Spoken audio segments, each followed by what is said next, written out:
bagaimana rekrutmen di perusahaan ini dan bagaimana prosesnya? Baik, Assalamualaikum warahmatullahi wabarakatuh. Waalaikumsalam warahmatullahi wabarakatuh. Abang selaku karyawan ya, karyawan PT Adira Finance Baru. Dan di sini abang posisinya staff di bagian marketing. Mengenai pertanyaannya yang pertama tadi, bagaimana rekrutmen di perusahaan ini dan bagaimana prosesnya.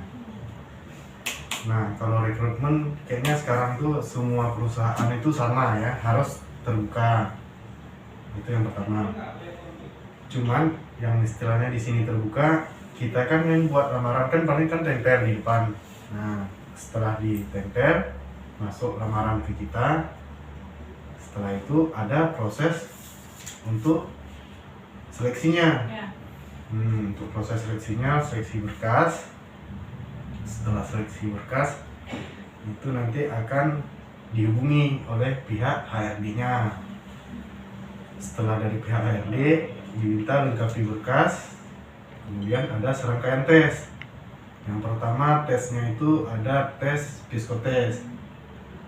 Yang kedua, setelah psikotes langsung ke MCU, medical check up.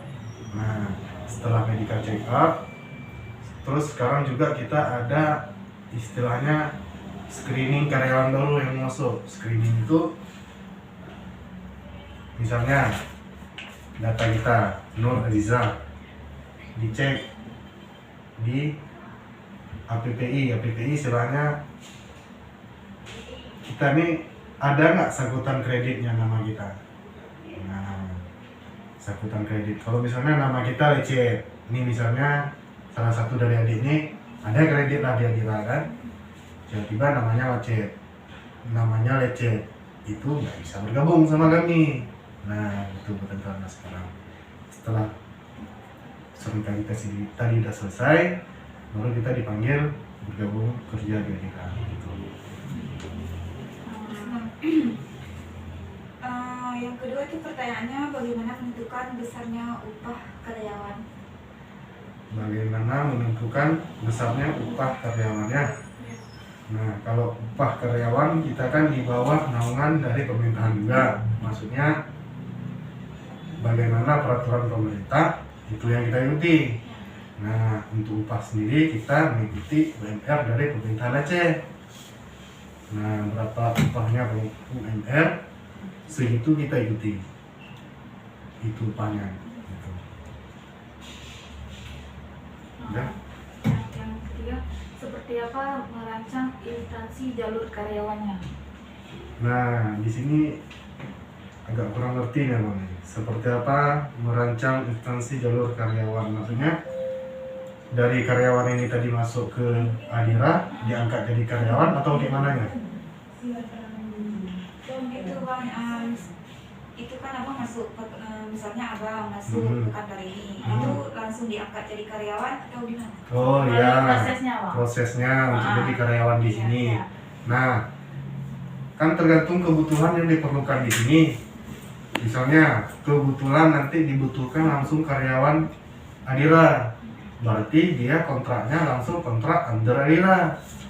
Nah, tapi kalau lowongannya yang dibuka ya melalui outsourcing, ya kita berarti masuk ke Adira outsourcing terlebih dahulu. Nah, abang ngomong ini peraturan yang lama ya, yang baru belum terlalu ngerti juga.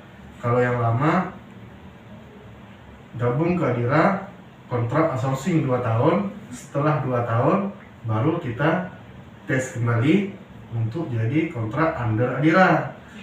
Nah, setelah kontrak under Adira jalan 1 tahun, 2 tahun, tahun ketiga baru ada pengangkatan jadi karyawan tetap di Adira. Nah, yang pertama outsourcing dulu 2 tahun, kemudian kontrak Adira 2 tahun, setelah itu baru jadi karyawan tetap. Gitu. Bagaimana menetapkan beban kerja? Nah, kalau ngomong masalah beban kerja, kita kan perusahaan yang bergerak di bidang penjualan dan sales. Berarti ada target yang ditetapkan dari perusahaan.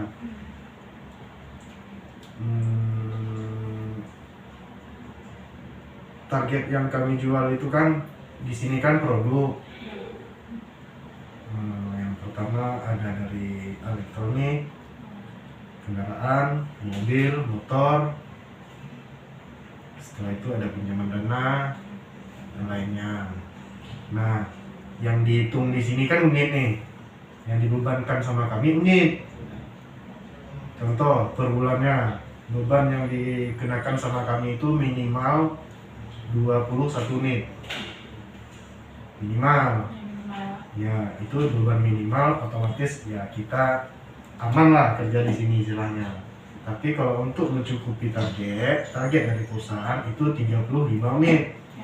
Kan tadi kita jualan motor, elektronik. Jadi dari tiap-tiap item itu tadi 35 unit. Itu baru namanya masuk ke target.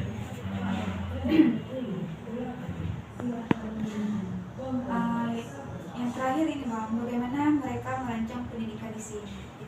Pendidikannya ditentukan harus selesai kuliah atau bisa jenjang SMA atau SMA? Kalau untuk proses rekrutmen kerja di sini, kalau dari jenjang pendidikan itu minimal di sini D3. Tapi kayaknya kalau dari pertanyaannya kayak bukan ke situ nih, bagaimana merancang pendidikan di sini. Berarti kan pendidikan di sini setelah kita bergabung di sini, bagaimana pengembangan diri kita. Nah, kalau untuk bergabung di sini dari minimalnya di 3. Tapi setelah kita bergabung di sini, mau kita tadi mau naik jabatan, ada promosi jadi atasan, itu kita disekolahkan lagi di sini. Ada tahap-tahapnya, Bang, ya? Ada tahap-tahapnya. Ada dan pelatihannya. Iya, dan pelatihannya. Di Adira sendiri itu ada universitas sendiri. Ya. Adira Corporate namanya, itu di Jakarta. Setiap kita mau jadi jabatan, misalnya kan abang level staff nih, mau jadi level head, itu diajukan dan sekolah lagi ke Jakarta. Ada pelatihan dan tahap-tahapnya. Iya, ada latihannya dan tahapnya. Buat skripsi juga. Skripsi. Iya, buat skripsi juga. Istilahnya skripsi juga. Ya. Nah, skripsi kami ambil sampel, kami paparkan, sama juga.